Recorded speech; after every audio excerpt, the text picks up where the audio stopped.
What is up, everyone? I'm Jeff Lund, and this is the Mediocre Alaskan Podcast, where we are intolerant of weak-minded attitudes that keep people from pursuing new and exciting things in the areas of fitness, outdoors, and general lifestyle.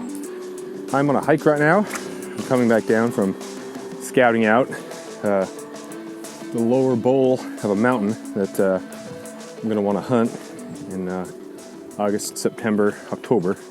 Thinking more in the September, October time, early transition period when the bucks are up in the alpines. They're going to come down into this area here once that vegetation up there dies when the weather starts to turn in September. So this bowl is pretty nice. It's got some thick vegetation, and then a couple muskegs where it might be nice to sit and call, or just walk through during the rut. So I always like to see it first. Again, when I say always, I haven't been hunting for a long time. Shot my first deer 5 years ago, so it's not like I'm experienced. But you pick things up, and through the experience, you sometimes learn the hard way about guessing what a terrain looks like by just searching on Google Maps. And you see Google Map, looks like it should be a nice little run up to this ridge, and you can get on the ridge and you can walk all the way down there. It looks pretty clear, looks pretty open, not real steep. Even if you 3D it, sometimes it doesn't really tell the whole story. Get that thick Alaska or Southeast Alaska forest, and it can be tough to get through. Even if it's not super, super steep, it can be just a messy tangle of devil's club and brush and bushes. And so betting your entire weekend hunting trip on something that you haven't seen before or looks good on Google Earth can be tough. It's adventurous. You obviously want some adventure, but at the same time too, the primary goal, or maybe one of the two primary goals, is to actually get something. Getting home safe, of course, is there too. You don't want to be miserable. So anyway, scouting trip, saw what I wanted to see. Looks like pretty good territory. Probably come up here again. It never hurts to see it multiple times. Then of course this is all under the guise of getting back into shape.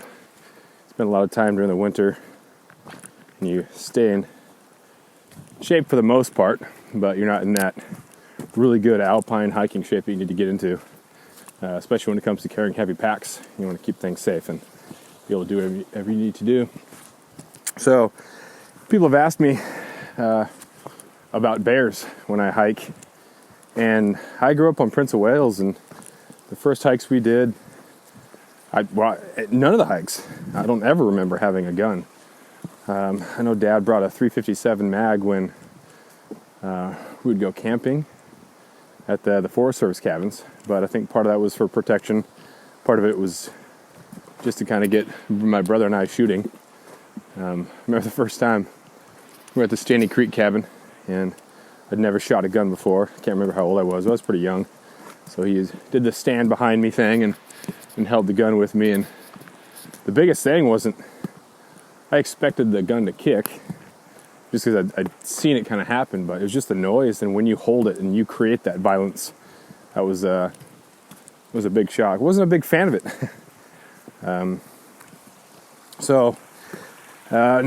No pistol, nothing with me today. No firearm, no bear spray. I just don't. Prince of Wales Island and then Revilla Gigedo do not have brown bears.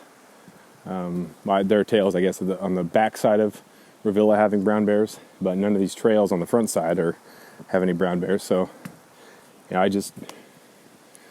black bears are a lot more skittish. You make some noise, like, for instance, record a podcast as you're walking down the mountain. You're not gonna come upon one, and if you do, they're pretty skittish. Usually they're gonna smell you, they're gonna hear you before you hear them. So they kind of do the work for you to get out of the way. I know that probably sounds like leading up to a cautionary tale, where someone's gonna listen back to this podcast and say, "Oh man, yeah, that was that guy that said he never carries a firearm or bear spray when he goes hiking, and he got mauled by a bear, by a cub. So yeah, that could definitely happen. But you don't. If you haven't experienced hiking alone, or even hiking at all, in a place that has bears, it can really make you nervous. You can think about all the worst case scenarios, but then someone else, I was always terrified of scorpions and snakes in Arizona. Irrational fear of scorpions and snakes in Arizona when I went down there for college. And my buddies, of course, laughed at me because, they were there, but, why was I so scared of scorpions and snakes when I lived in Alaska where there was bears? And I said, well, you know where a bear is, and a bear doesn't want to be around you, so you can... Crossing a creek real quick here. Hold on a second. Gotta go, focus. There we go. The bear's not gonna... You don't have to check your socks for a bear. You don't have to check your sleeping bag for a bear. It just terrified me to put on my boot and there'd be a snake in there. Or to look in my sleeping bag, or in my sock drawer, there's gonna be a scorpion or something. That terrified me because there was the unknown.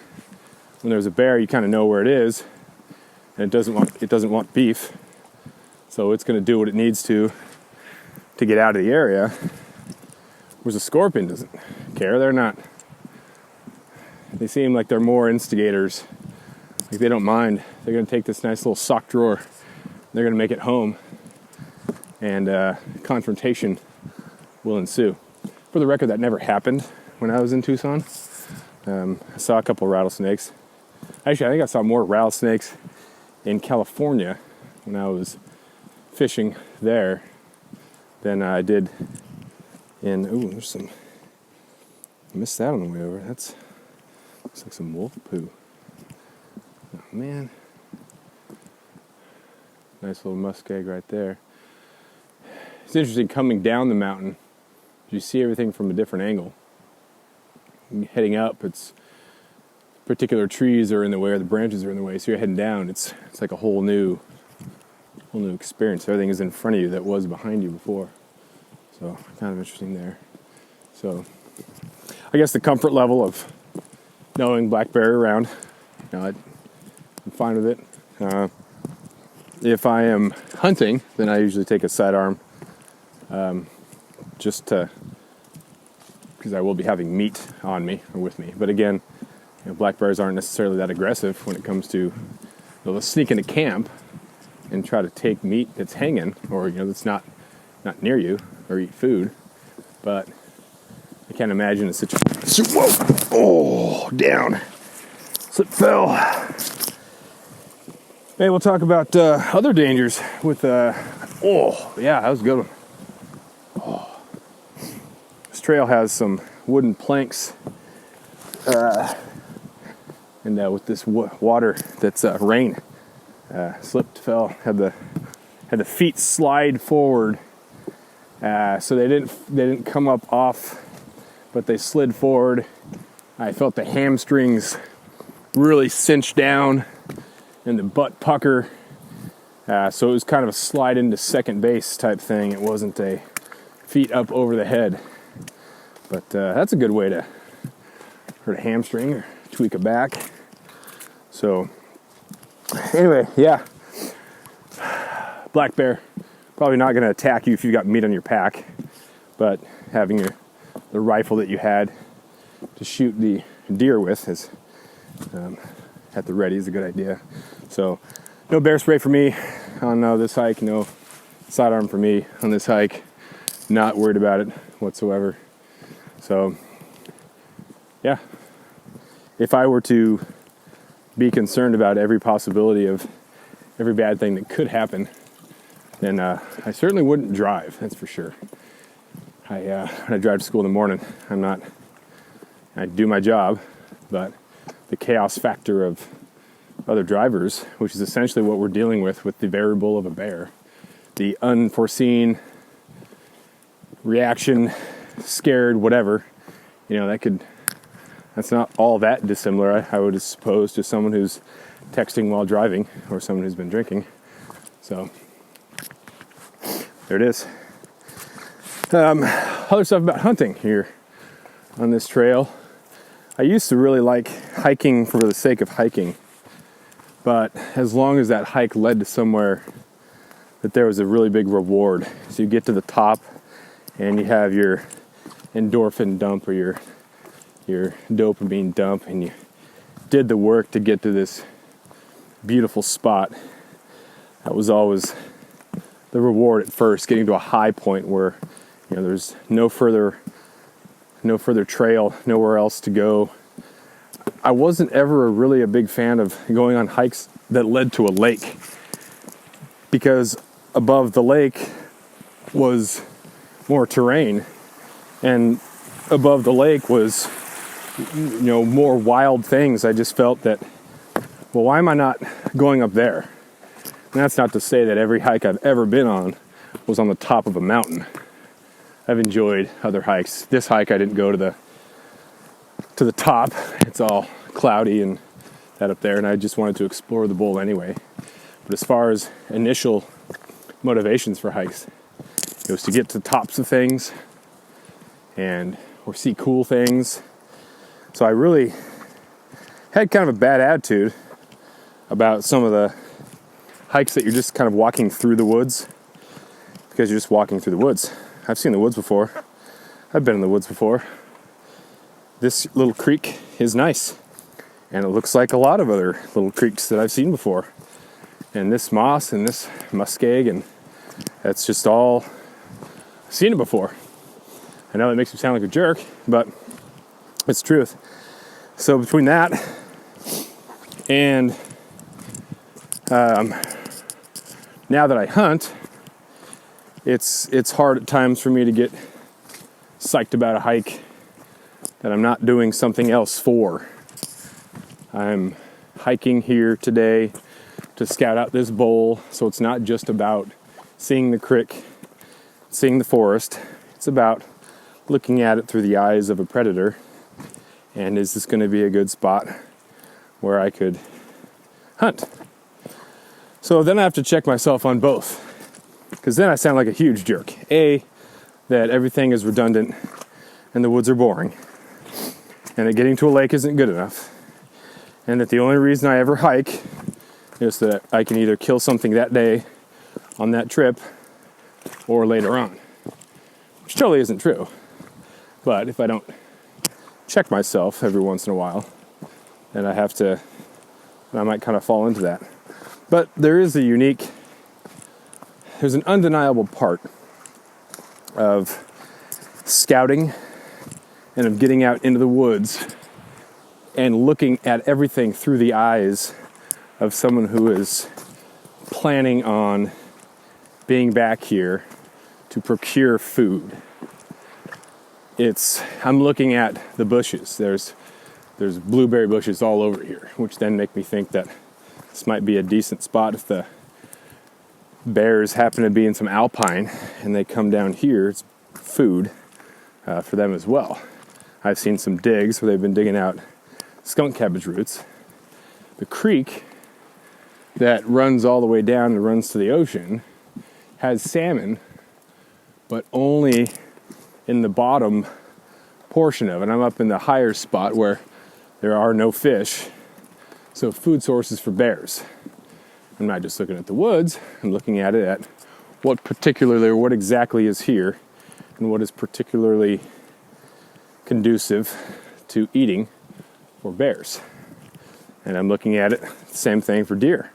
So you really get a heightened appreciation for what you're walking through when you look at it as predator, prey, hunter, gatherer, all of that. And seeing that wolf poo, and then I've seen a couple bear digs, and I've seen deer tracks, in this bowl back here, everything lives and everything exists and functions on that level.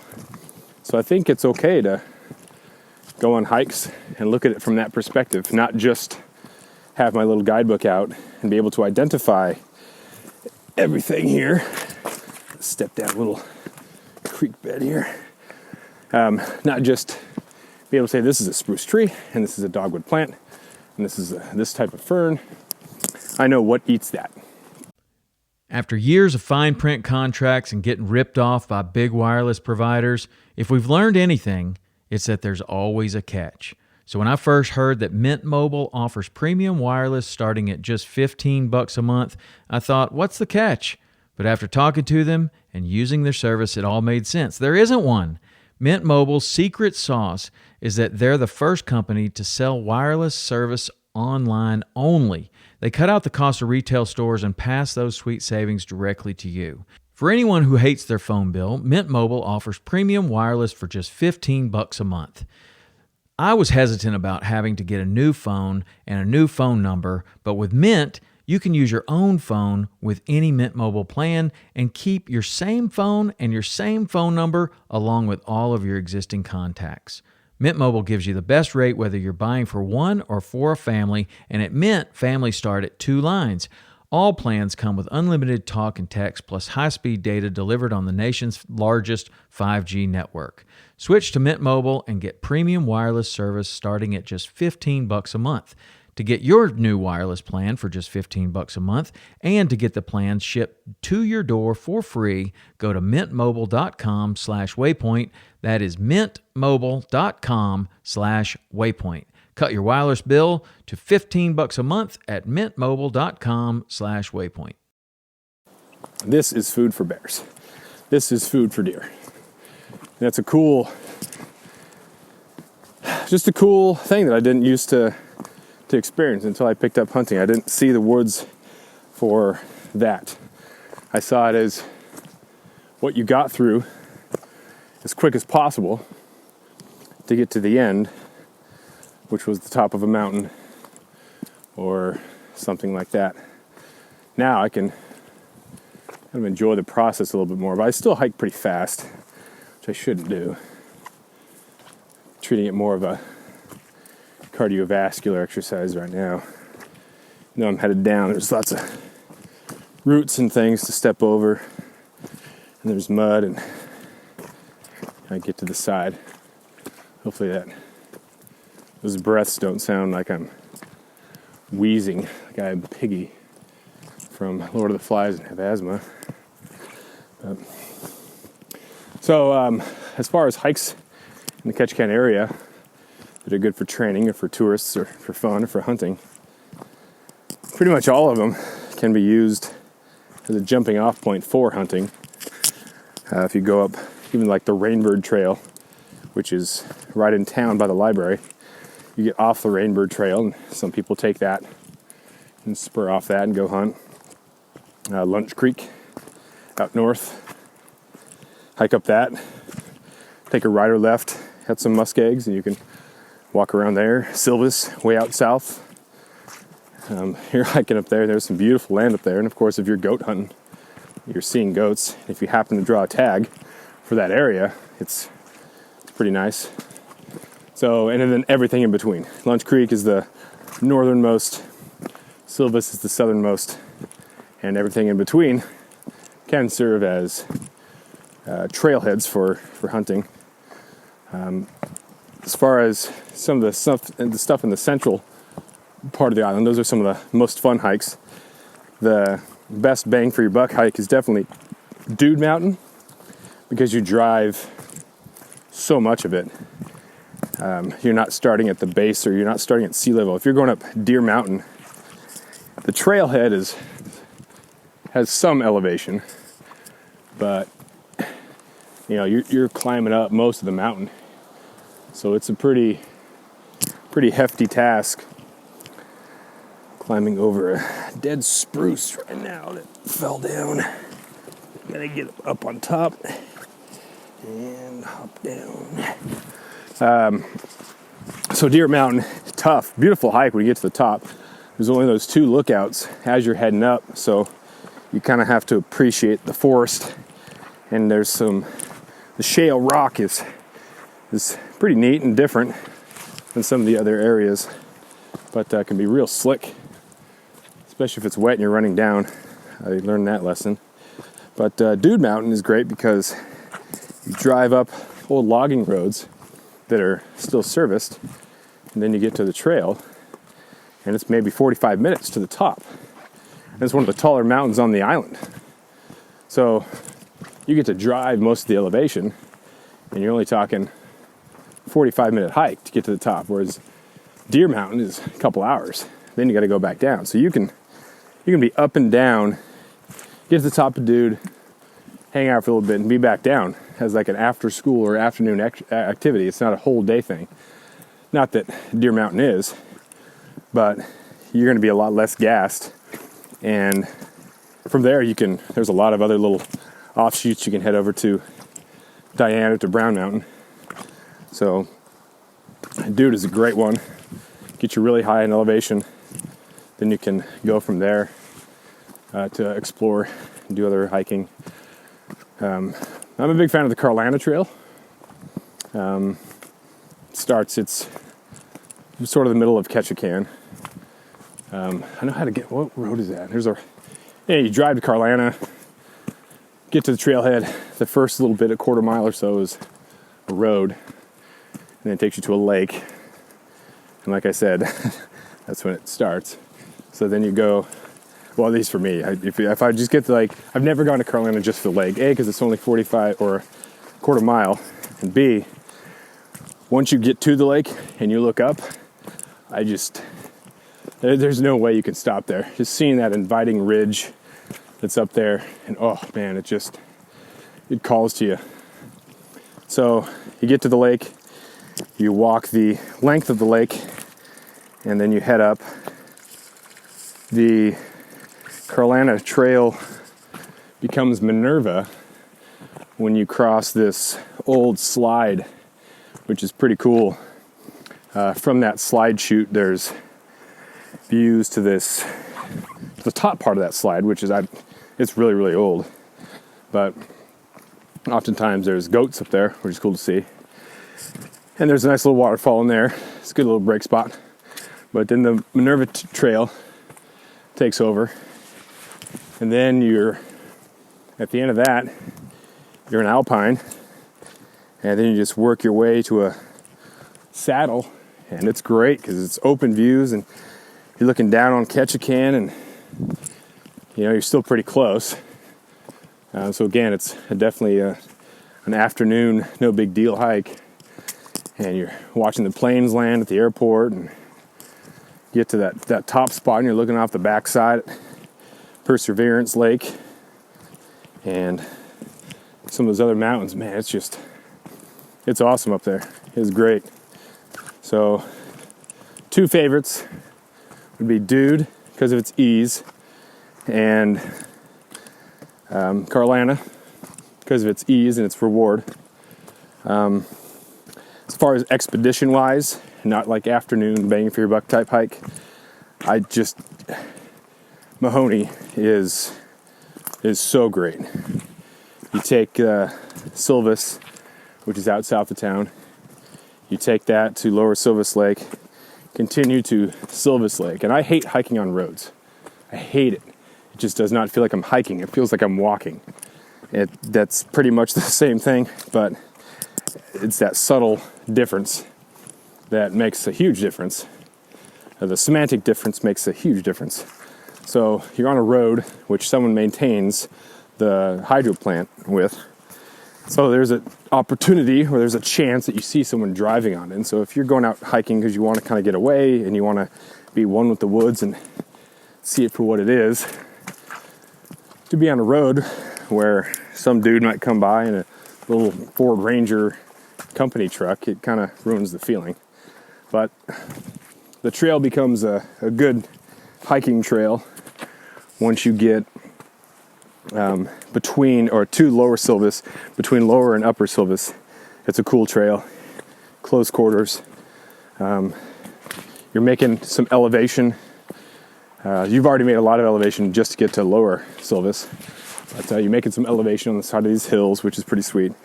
And then Upper Silvis is a beautiful lake, and you look up and you see Achilles, and you see, well, Mount Mahoney's kind of back behind you. You can't really see that. But you get that feeling of, what would it be like to be up there? And I want to get up there. The one thing I really don't like about Upper Silvis is that because there's a dam on it for hydro, I just get this reservoir feel. And that was why I couldn't really get behind some of the lakes in California. When I think of a lake, I think of a lake that's a lake. That's water that pools up in natural depressions and it sits there. So when you have this lake that has 15, 20 feet of exposed shore that has nothing growing, it almost looks like low tide, but because it's not low tide, there's nothing growing there. It just looks, it screams, man has been here, man has altered this. And even though it's totally beautiful otherwise, I just get that feeling. But the lake itself is beautiful. And if it's full, then yeah, totally beautiful. So from there, it starts to get real interesting. As the trail gets much steeper, and there's some switchbacks. There's just this little finger that kind of leads you up.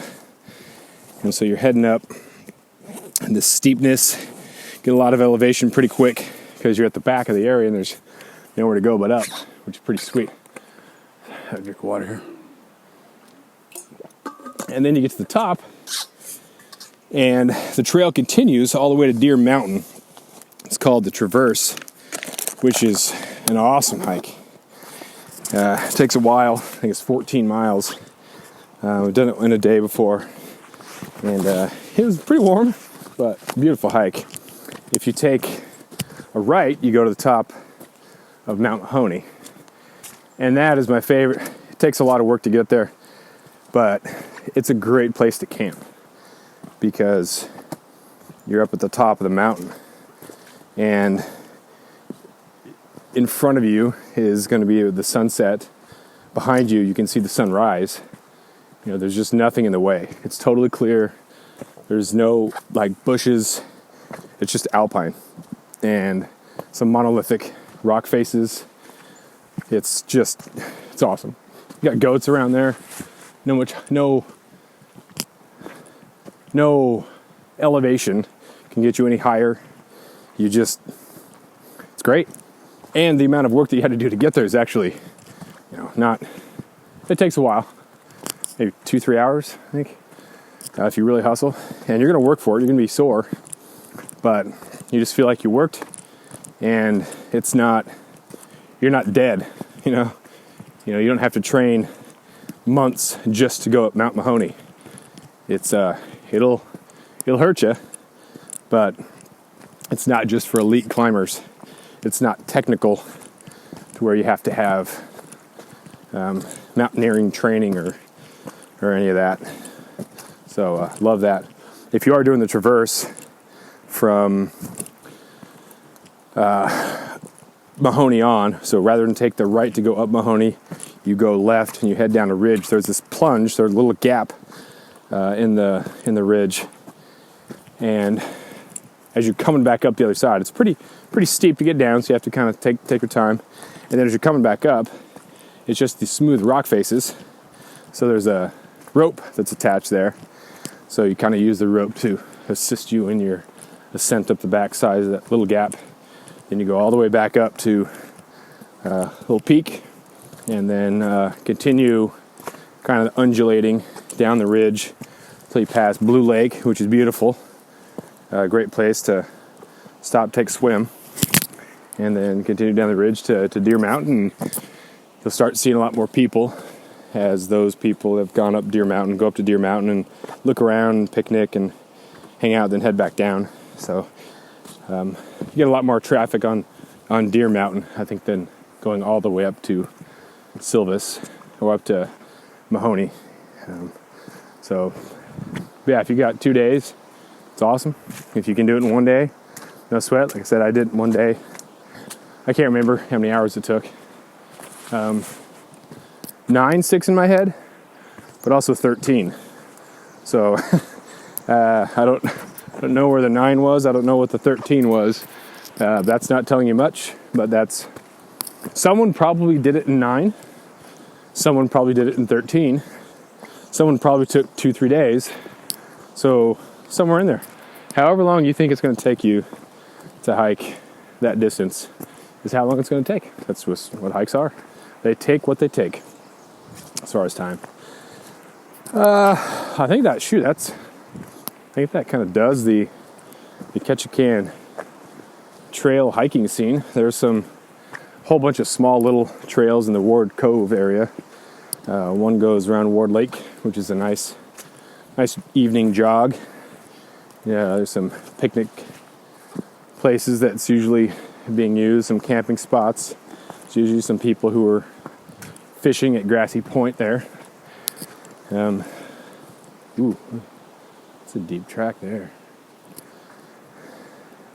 Not a big one, but another track I did not see heading out. There's a deer there. Pipeline is out there. Haven't really spent much time on Pipeline. There's Perseverance Trail. If you go up Perseverance, it'll take you to Perseverance Lake, which has some brook trout in it. They're pretty small, pretty hard to get. If you continue on that, it'll hook up with Minerva, which will take you all the way up and over that pass and drop you back down at Carolina. If you are going to do that, I would definitely recommend going the Perseverance side. So start at Ward Lake, go up Perseverance. That when you're heading down Carolina, you get the reward of the view. Because heading down the backside, there is no view. There is no reward. You're just walking through endless turns of timber.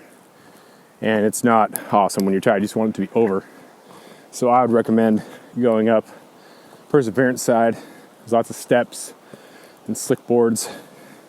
So be aware of that. And then head down the Carolina side. It's nice and it's easy. Sunny, beautiful. Hard to beat that one. So that'll do it for the Ketchikan trail scene. I'm maybe about halfway back. So got some more work to do. But looks like it stopped raining, at least here. Back in the bowls, probably still got some more rain, but yeah, we'll call that Ketchikan Trail episode. Make sure you go to the mediocrealaskan.com. Check out other content that is related to Ketchikan or to Prince of Wales, Southeast Alaska in general. And I've been listening to some other podcasts around Alaska. It's just so different, so diverse. There are things I have no idea about in like Central Alaska, and Tundra Talk by Tyler Friel is a really good one, and they're talking about going up 90 miles on a river to set a bear bait, and they're talking about catching northern pike and sheefish, and it's just so different because on an island in Southeast Alaska, you're not going 90 miles anywhere on a boat with a motor. So just so different. It just really shows the diversity of Alaska and how different it is. So I enjoy listening to that one just to get a different idea of or a different perspective, and know that there's a lot of Alaska that I need to see, go out and do. I get in my southeast routine, which is a great one because Southeast Alaska is beautiful and it's much warmer than up there. But we don't have caribou, we don't have moose, at least not on this island. So, but we do have black-tailed deer, which they don't, and got some really big black bears. So, but yeah, I'd recommend that one. So keep that in mind if you're down with the Listening to Alaska podcast. So we're going to call it the episode, and we will talk to you next time.